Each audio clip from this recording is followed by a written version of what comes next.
आज की अगली कहानी है बहू की छोटी सी खुशी। क्या 500 रुपये की खुशी सच में फिजूल खर्ची थी? इस कहानी का जवाब आपका दिल छू जाएगा। रोहित और सिया की शादी को अभी 1.5 महीना ही हुआ था। शादी के बाद सिया ने पूरे मन से इस घर को अपना घर मान लिया था। उसके मन में यही था कि अगर रिश्ते प्यार और सम्मान से निभाए जाएं तो कोई भी घर अपना बन जाता है। सुबह 5 बजे उठना उसकी आदत बन चुकी थी। सबसे पहले आंगन में झाड़ू लगाती, फिर रसोई साफ करती, चाय चढ़ाती, ससुर जी की दवा समय पर देती और उसके बाद सबके लिए नाश्ता तैयार करती। सास कमला देवी अक्सर पड़ोस में अपनी बहू की तारीफ भी कर देती थी कि बहू कामकाज में तेज है, लेकिन घर के अंदर आते ही छोटी छोटी बातों पर उसे टोकना भी नहीं भूलती थी। सिया हर बार मुस्कुराकर उनकी बात सुन लेती थी। उसे लगता था कि नई बहू हूँ, धीरे धीरे सब ठीक हो जाएगा। रोहित एक प्राइवेट कंपनी में नौकरी करता था। सुबह जल्दी निकल जाता और देर शाम घर लौटता। घर की जिम्मेदारियों के कारण वह ज़्यादा कुछ देख नहीं पाता था। एक दिन कैलेंडर देखते हुए सिया की नज़र तारीख पर गई। 3 दिन बाद रोहित का जन्मदिन था। शादी के बाद यह उसका पहला जन्मदिन होने वाला था। सिया के चेहरे पर मुस्कान आ गई। उसने मन ही मन सोचा कि इस बार कुछ छोटा सा करके सबको खुश कर दूंगी। उसके पास ज़्यादा पैसे नहीं थे। शादी से पहले ट्यूशन पढ़ाकर जो थोड़ी सी बचत की थी, उसी में से 500 रुपये अभी भी उसके पर्स में रखे थे। उसने तय किया कि उसी पैसे से एक छोटा सा केक ले आएगी। अगले दिन सब्जी लेने के बहाने वह बाजार गई और एक छोटी सी बेकरी में जाकर 500 रुपये का साधारण सा चॉकलेट केक बुक कर दिया। दुकानदार ने कहा, बहन जी शाम तक तैयार हो जाएगा। सिया खुशी खुशी घर लौट आई। पूरे रास्ते वह सोचती रही कि जब रोहित केक देखेगा तो कितना खुश होगा। रात को खाना खाते समय उसने हिम्मत करके सास से कहा, माँ जी परसों रोहित जी का जन्मदिन है। मैं सोच रही थी कि शाम को घर में ही छोटा सा केक काट दें।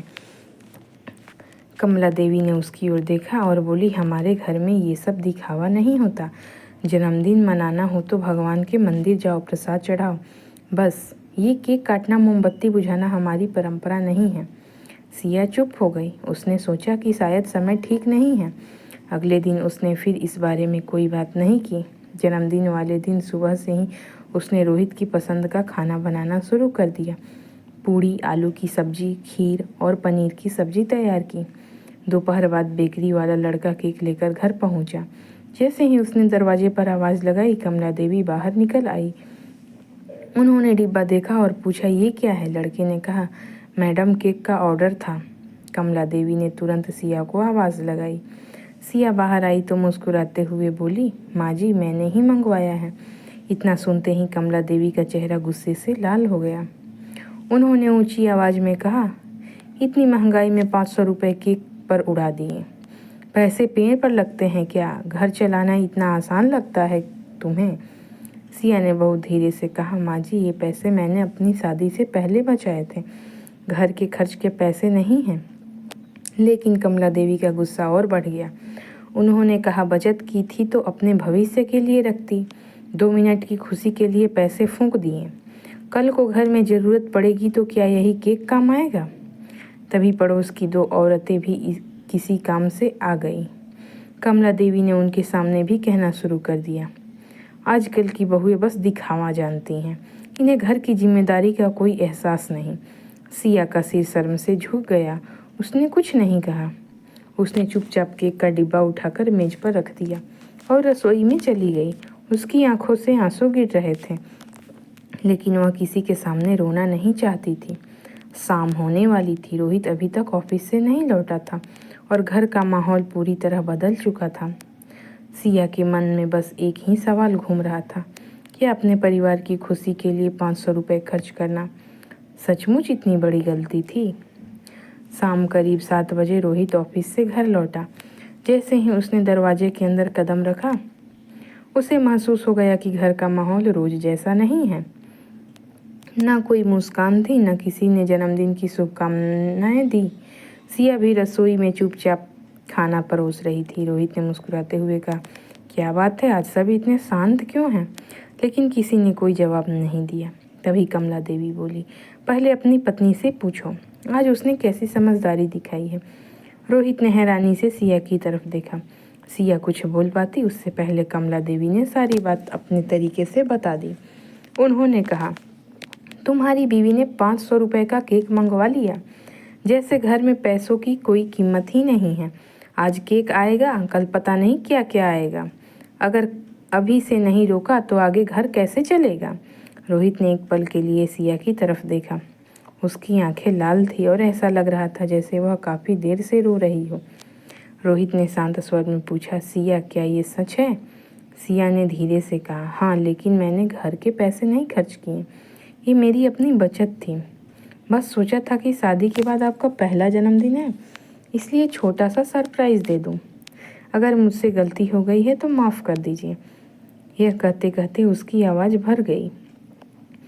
रोहित कुछ देर तक चुप रहा। उसने न माँ की बात काटी न सिया की तरफदारी की। उसने बस मेज पर रखा केक देखा और फिर बहुत शांत आवाज़ में बोला, माँ, अगर आज मेरी पत्नी ने मेरे लिए अपनी बजट से 500 रुपये खर्च किए हैं तो मुझे इसमें फिजूल खर्ची नहीं, अपना प्यार दिखाई दे रहा है।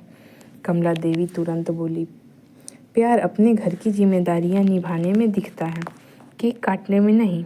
रोहित ने मुस्कुराकर कहा, सही कह रही हैं आप, लेकिन जिम्मेदारी निभाने वाला इंसान अगर साल में एक दिन अपने परिवार के साथ खुशी बांटना चाहे तो क्या वह गलत हो जाता है? घर में कुछ पल के लिए सन्नाटा छा गया। तभी ससुर जी, जो अब तक चुपचाप सब सुन रहे थे, धीरे से बोले, कमला, मुझे याद है जब हमारी शादी को 10 साल हुए थे तब तुमने मेरी पहली तनख्वाह से मेरे लिए बिना बताए एक घड़ी खरीदी थी। उस समय मैंने भी कहा था कि पैसे बचाने चाहिए थे, लेकिन आज भी वो घड़ी मेरे पास है, क्योंकि उसमें पैसे से ज़्यादा तुम्हारा प्यार था। यह सुनकर कमला देवी कुछ पल के लिए चुप हो गई। उन्हें अपनी पुरानी बात याद आ गई, लेकिन उन्होंने फिर भी अपने चेहरे पर सख्ती बनाए रखी। उन्होंने कहा, वो ज़माना अलग था, आज खर्चे बहुत हैं। रोहित ने आगे कुछ नहीं कहा। उसने चुपचाप केक का डिब्बा खोला, एक छोटी सी मोमबत्ती लगाई और बोला, अगर किसी का मन नहीं है तो कोई बात नहीं, मैं केक नहीं काटूंगा, लेकिन एक बात ज़रूर कहूँगा, घर सिर्फ पैसे बचाने से नहीं चलता, घर एक दूसरे की भावनाओं को बचाने से भी चलता है। अगर किसी का दिल बार बार टूटे तो सबसे बड़ा नुकसान वहीं होता है।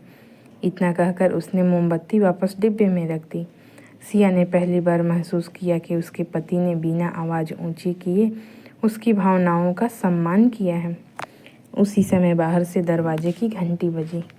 पड़ोस की शर्मा आंटी अपने हाथ में एक छोटी सी मिठाई का डिब्बा लेकर आई। उन्होंने मुस्कुराते हुए कहा, रोहित बेटा, जन्मदिन मुबारक हो। सोचा मिठाई दे आऊँ, लेकिन जैसे ही उन्होंने घर का माहौल देखा उनकी मुस्कान धीरे धीरे गायब हो गई। उन्हें समझ आ गया कि घर में कुछ ठीक नहीं है। उन्होंने हल्के से कहा, लगता है मैं गलत समय पर आ गई। और उनकी यही बात आगे पूरे घर की सोच बदलने की शुरुआत बनने वाली थी। शर्मा आंटी ने मिठाई का डिब्बा मेज पर रखा और मुस्कुराकर बोली, क्या हुआ कमला, आज तो घर में खुशी का दिन है, लेकिन सबके चेहरे इतने उतरे हुए क्यों हैं? कमला देवी ने बिना कुछ छिपाए सारी बात बता दी। उन्होंने कहा, आजकल की बहुएं घर संभालने से ज़्यादा दिखावे में विश्वास करती हैं। 500 रुपये का केक मंगवा लिया। शर्मा आंटी ने सिया की तरफ देखा, उसकी आंखें अब भी नम थी। उन्होंने धीरे से पूछा, बेटी, तुमने अपने पति से पैसे मांगे थे? सिया ने सिर हिलाकर कहा, नहीं आंटी, ये मेरी अपनी बचत थी। शादी से पहले ट्यूशन पढ़ाकर जो पैसे बचाए थे उन्हीं में से खर्च किए। शर्मा आंटी कुछ पल चुप रही, फिर उन्होंने कमला देवी की ओर देखते हुए कहा, कमला, अगर बुरा न मानो तो एक बात कहूँ? कमला देवी बोली, हाँ हाँ कहो। शर्मा आंटी ने गहरी सांस ली और बोली, आज से लगभग 20 साल पहले मेरी बहू भी पहली बार मेरे बेटे के जन्मदिन पर मिठाई लेकर आई थी। मैंने भी तुम्हारी तरह उसे खूब डांटा था। मुझे लगा था कि वह पैसे बर्बाद कर रही है। उस दिन वह कुछ नहीं बोली, लेकिन उसके बाद उसने कभी किसी के लिए अपने मन से कुछ नहीं किया। आज भी वह हर काम मुझसे पूछकर करती है, लेकिन उसके चेहरे की वह खुशी कभी वापस नहीं आई। आज सोचती हूँ तो लगता है कि मैंने उस दिन मिठाई नहीं ठुकराई थी, मैंने उसकी भावनाएं ठुकरा दी थी। यह सुनकर कमरे में एक अजीब सी खामोशी फैल गई। कमला देवी पहली बार बिना कुछ बोले बैठ गई। रोहित ने धीरे से केक का डिब्बा उठाया और बोला, माँ, अगर आपको अच्छा नहीं लगता तो हम केक नहीं काटेंगे। लेकिन सिया का दिल मत तोड़िए। उसने जो किया सिर्फ इस घर को अपना मानकर किया है। सिया तुरंत बोली, नहीं रोहित जी, अब केक की कोई ज़रूरत नहीं। सच कहूँ तो अब मेरा मन भी नहीं है। मैं बस इतना चाहती थी कि हम सब 5 मिनट साथ बैठकर हंस लें। शायद मैंने ही ज़्यादा सोच लिया था। उसकी यह बात सुनकर ससुर जी की आंखें भर आई। उन्होंने धीरे से कहा, बेटी, इंसान पैसे दोबारा कमा सकता है, लेकिन किसी के मन में जो अपनापन पहली बार पैदा होता है, अगर वह टूट जाए तो उसे जोड़ना बहुत मुश्किल होता है। इतने में रोहित की छोटी बहन पूजा, जो कॉलेज से लौट रही थी, घर पहुंची। उसे कुछ समझ नहीं आया। जब उसने पूरी बात सुनी तो वह सीधे अपनी माँ के पास गई और बोली, माँ, अगर यही काम मैं करती तो क्या आप मुझे भी इतना ही डांटती? अगर मैं अपनी बचत से आपके लिए कोई साड़ी या पापा के लिए कोई तोहफा लाती, तब भी क्या आप उसे फिजूल खर्ची कहती? कमला देवी के पास इस सवाल का तुरंत कोई जवाब नहीं था। उन्होंने बस इतना कहा, बेटी और बहू में थोड़ा फ़र्क होता है। पूजा ने शांत स्वर में कहा, फ़र्क जिम्मेदारियों का हो सकता है माँ, लेकिन भावनाओं का नहीं। जब बहू इस घर को अपना मानकर कुछ करती है, तब उसे भी बेटी जैसा अपनापन मिलना चाहिए। पूजा की बात सुनकर सिया ने पहली बार उसकी तरफ देखा। उसे लगा कि इस घर में कोई तो है जिसने बिना उसके कहे उसकी भावना समझ ली। कमला देवी चुपचाप उठी और अपने कमरे में चली गई। बाहर बैठे सभी लोग समझ गए कि बात अब गुस्से से आगे बढ़कर सोच तक पहुंच चुकी है। उस रात किसी ने ज़ोर से बात नहीं की। केक वैसे ही मेज पर रखा रहा, लेकिन घर का हर सदस्य अपने अपने मन में कुछ न कुछ सोच रहा था। किसी को 500 रुपये याद आ रहे थे, तो किसी को उस लड़की का टूटा हुआ मन, जो इस घर को अपना बनाने की पूरी कोशिश कर रही थी। अगले दिन सुबह कमला देवी ने जो किया, उसकी किसी ने भी उम्मीद नहीं की थी। अगली सुबह हमेशा की तरह सिया सबसे पहले उठ गई। रात भर ठीक से नींद नहीं आई थी, फिर भी उसने अपने आंसू पोंछे और रोज की तरह रसोई में जाकर चाय चढ़ा दी। उसने मन ही मन तय कर लिया था कि अब वह इस बात का जिक्र कभी नहीं करेगी। अगर घर के लोगों को उसकी खुशी की ज़रूरत नहीं है, तो वह अपनी इच्छाओं को अपने तक ही सीमित रखेगी। थोड़ी देर बाद कमला देवी भी उठकर रसोई में आई। रोज की तरह उन्होंने कोई काम नहीं बताया, बस चुपचाप कुर्सी पर बैठ गई। सिया ने उनके सामने चाय का कप रखा और बिना कुछ बोले वापस मुड़ने लगी। तभी कमला देवी ने पहली बार बहुत धीमी आवाज़ में कहा, सिया, जरा बैठो। सिया रुक गई। उसे समझ नहीं आया कि माँ जी क्या कहना चाहती हैं। वह धीरे से सामने वाली कुर्सी पर बैठ गई। कुछ पल तक दोनों के बीच बिल्कुल सन्नाटा रहा। फिर कमला देवी बोली, कल जो हुआ उससे तुम्हें बहुत दुख पहुंचा होगा। सिया ने तुरंत कहा, नहीं माँ जी, आप बड़ी हैं, आपको समझाने और डांटने का पूरा हक है। कमला देवी ने उसकी बात बीच में ही रोक दी और बोली, हर बार बड़ा होने से इंसान सही नहीं हो जाता, कभी कभी बड़े भी गलती कर देते हैं। यह सुनकर सिया ने पहली बार हैरानी से उनकी ओर देखा। कमला देवी की आंखें हल्की सी नम थी। उन्होंने कहा, कल रात मैं बहुत देर तक सोचती रही। मुझे अपनी शादी के शुरुआती दिन याद आ गया। मैं भी इस घर में नई नई आई थी, तब मैं भी सबको खुश करने की कोशिश करती थी। कई बार मेरी छोटी छोटी बातों पर मुझे भी डांट पड़ती थी और मैं चुपचाप रो लेती थी। पता नहीं कब समय के साथ मैं वही सब अपनी बहू के साथ करने लगी। सिया कुछ नहीं बोली, वह बस ध्यान से उनकी बातें सुनती रही। तभी कमला देवी उठी, फ्रिज खोला और कल वाला केक बाहर निकाल कर मेज पर रख दिया। उन्होंने मुस्कुराकर कहा, शायद अभी भी देर नहीं हुई है। अगर तुम्हारा मन हो तो आज हम सब साथ बैठकर केक काटेंगे। जन्मदिन एक दिन देर से सही, लेकिन किसी का मन टूटने से अच्छा है कि खुशी थोड़ी देर से मनाई जाए। इतने में रोहित भी कमरे से बाहर आ गया। उसने यह दृश्य देखा तो उसके चेहरे पर हल्की सी मुस्कान आ गई। ससुर जी भी आकर कुर्सी पर बैठ गए। पूजा ने ताली बजाते हुए कहा, बस अब यही तो हमारा परिवार है। गलती हो जाए तो उसे मान लेना और फिर मिलकर आगे बढ़ जाना। सिया की आंखों से आंसू निकल पड़े, लेकिन इस बार ये दुख के आंसू नहीं थे। उसने जल्दी से आंसू पोंछे और बोली, माँ जी, मुझे आपसे कोई शिकायत नहीं थी। मैं सिर्फ इतना चाहती थी कि आप मेरी भावनाओं को समझ लें। कमला देवी ने पहली बार उसके सिर पर हाथ रखा और बोली, अब समझ गई हूँ बेटी, घर चलाने के लिए पैसे ज़रूरी होते हैं, लेकिन घर को घर बनाए रखने के लिए एक दूसरे की भावनाओं का सम्मान उससे भी ज़्यादा ज़रूरी होता है। कुछ ही देर बाद पूरे परिवार ने साथ बैठकर वही छोटा सा केक काटा। कोई बड़ा समारोह नहीं था, न महंगी सजावट, न ढेर सारी तस्वीरें, लेकिन उस दिन सबके चेहरे पर जो सच्ची मुस्कान थी वह किसी भी महंगे जश्न से कहीं ज़्यादा कीमती थी। सिया ने मन ही मन सोचा कि रिश्ते जीतने के लिए हमेशा बहस करना ज़रूरी नहीं होता। कभी कभी धैर्य और सम्मान भी अपना असर दिखा देते हैं। उस दिन के बाद कमला देवी ने एक और बदलाव लाया। उन्होंने घर के हर छोटे बड़े फैसले में सिया की राय पूछनी शुरू कर दी। अब सिया सिर्फ इस घर की बहू नहीं थी, बल्कि इस परिवार का भरोसेमंद हिस्सा बन चुकी थी। समय धीरे धीरे अपनी रफ्तार से आगे बढ़ने लगा। उस दिन के बाद घर का माहौल पहले जैसा नहीं रहा। कमला देवी अब सिया को हर छोटी बड़ी बात में शामिल करने लगी थी। अगर घर में कोई सामान खरीदना होता, किसी रिश्तेदार के यहाँ जाना होता या महीने का बजट बनाना होता तो वह सिया से भी राय जरूरी लेती। सिया भी पहले की तरह पूरे मन से घर संभालती रही, लेकिन अब उसके चेहरे पर पहले से ज़्यादा सुकून दिखाई देता था। उसे महसूस होने लगा था कि इस घर में उसकी बात भी सुनी जाती है।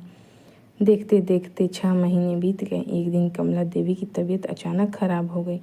डॉक्टर ने उन्हें कुछ दिनों तक पूरा आराम करने की सलाह दी। अब रसोई से लेकर दवाइयों तक पूरे घर की जिम्मेदारी सिया ने अपने ऊपर ले ली। उसने कभी किसी काम का बोझ महसूस नहीं होने दिया। समय पर खाना बनाना, दवा देना, डॉक्टर के पास ले जाना और रात में कई बार उठकर उनका हाल पूछना, वह सब कुछ बिना किसी शिकायत के करती रही। एक दिन कमला देवी अपनी पड़ोसन शर्मा आंटी से बात कर रही थी। उन्होंने मुस्कुराकर कहा, मैंने बहू तो घर लाई थी, लेकिन भगवान ने मुझे बेटी दे दी। अगर उस दिन मैंने अपनी गलती नहीं मानी होती तो शायद आज इतना अपनापन कभी नहीं महसूस कर पाती। यह बात सिया ने दरवाजे के बाहर खड़े खड़े सुन ली। उसकी आंखें फिर से भर आई, लेकिन इस बार उसके चेहरे पर मुस्कान भी थी।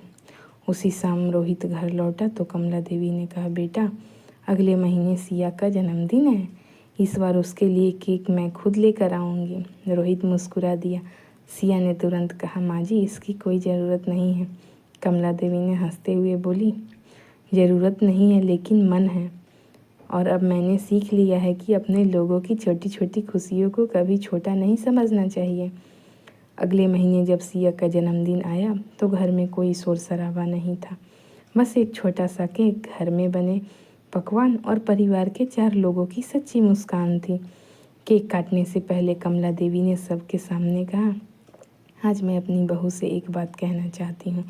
उस दिन 500 रुपये के केक पर मुझे बहुत गुस्सा आया था, लेकिन आज समझ में आता है कि उस केक की कीमत 500 रुपये नहीं थी। उसमें एक नई बहू का प्यार, सम्मान और इस घर को अपना बनाने की कोशिश छिपी थी। अगर उस दिन मैं अपनी गलती नहीं समझती तो शायद ज़िंदगी भर एक अच्छे रिश्ते से दूर रह जाती। यह सुनते ही सिया ने आगे बढ़कर उनके पैर छू लिए। कमला देवी ने उसे उठाकर गले से लगा लिया। ससुर जी ने मुस्कुराते हुए कहा, घर की सबसे बड़ी दौलत पैसे नहीं बल्कि एक दूसरे के लिए सम्मान है और अपनापन होता है। जहाँ यह दोनों हो वहाँ छोटी छोटी खुशियाँ भी बहुत बड़ी लगती हैं। उस दिन घर में किसी ने महंगे तोहफे नहीं दिए, लेकिन सभी ने एक दूसरे को सम्मान, विश्वास और प्यार का सबसे अनमोल उपहार दिया, और शायद वहीं किसी भी परिवार की सबसे बड़ी खुशी होती है। धन्यवाद। अगर कहानी ज़रा सी भी पसंद आई हो तो चैनल को सब्सक्राइब ज़रूर